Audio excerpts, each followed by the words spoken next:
In retrospect, do you give yourself enough credit for those moments, or now do you look back and do you want to coach your younger self against those kinds of acts? That's a good question. I mean, it's a difficult one because For the when you're record, I believe it should be the former, but I imagine it's the latter, and I hope it isn't, but I can understand why it would be. when you're in the moment, you don't really realize what you're doing, do you? Though that's the thing. Like, you don't realize you're giving a good speech until somebody tells you gave a good speech. Like, it's the retrospect is always more important than the current moment. So when I was battling Mark Grist, for example, just to draw on it, like I didn't know what I was. I just prepared 3 rounds. That's all I could do. Everything else that happened after was complete luck, and very good marketing from her.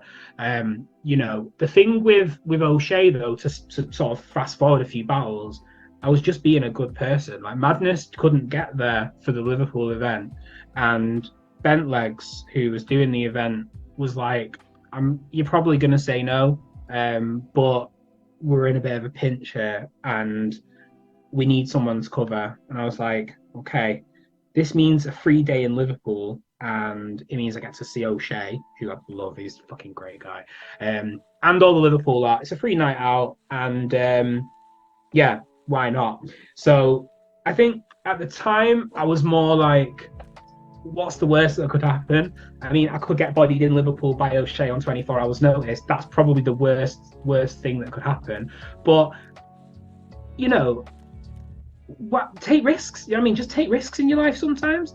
A few moments later. Yeah, 10 years ago I was a completely different person to who I am now. I would definitely turn that battle down like 1000%. But at the same time, I think I would have been like 20, 21.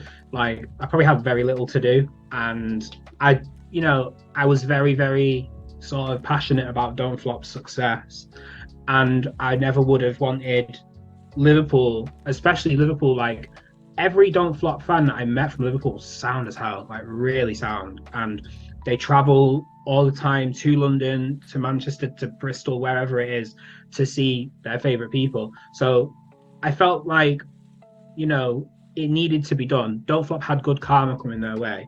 And it sounds very like self-righteous and that, but Bentlegs is a really nice guy, and I probably wouldn't have been that bothered if it was anyone else. If like any other league approached me at that time and said, this guy's dropped out 24 hours notice, I would have been like, listen, that's too little time. But Don't Flop was too fun. You know what I mean? I really enjoyed it, and fuck it. Like, what's the worst that could happen? People knew that it was a 24 hours notice thing. You don't know that until you watch it, and it might be in the description or whatever.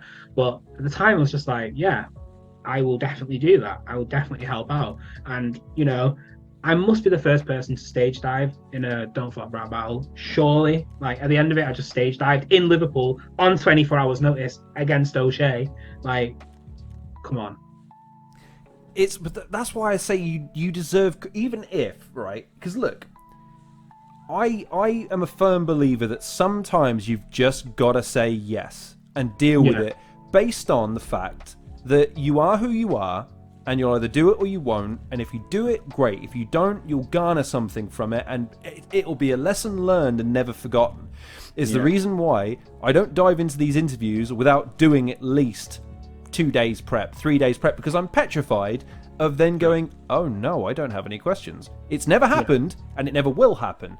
But I guarantee you, if anything happens on this podcast, and it's a detriment, including a webcam issue, that it never happens again, because it petrifies me. So I guess the question I have from that then is, if you could combine that original confidence with the experience accumulated from now, but you still wanted to improve as a producer, as a writer, as an artist and live performer, what are some of the things that you're aspiring to hone, to better, to really amalgamate into the best version of yourself, do you think? Yeah, I'd love to be more of a multi-instrumentalist. Like, I guess this is just me being a copywriter at the moment. use like heaven in the background of your thing there, just distracted me. For those of you watching this instead of just listening to it, yes, God himself is gracing us with his presence. He's decided to sit himself on this side thing, having sat out AEW's All In. So thank you for joining us, God. But stop distracting my esteemed guest, please. Yeah, so I think I'd love to learn the guitar. I'd love to learn to play bass, and I'd love to be more confident in a studio environment that isn't my flat. Which is something I'm working on. I'm doing a degree in music production, so that is obviously coming. But yeah, I think I'm always just trying to find something different to be better at. And you know, last year it was probably EQ and compression and making my stuff sound really good and loud without it sounding like Californication, super weird sounding.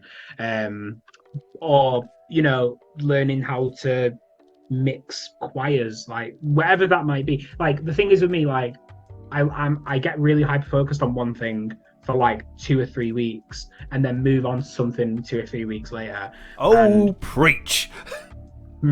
Yeah, so you know, at the moment I'm doing this whole Pitchfork 10 out of 10 albums journey, which I'm really enjoying, don't get me wrong, but then I might then just decide, fuck it, I'm going to listen to every single Pink Floyd album back to front, because that's how hyper focused I get, and then I'll take notes on what I liked about it. And yeah, like I never know where my musical journey is gonna go, but I just know that it is going. That's, you know.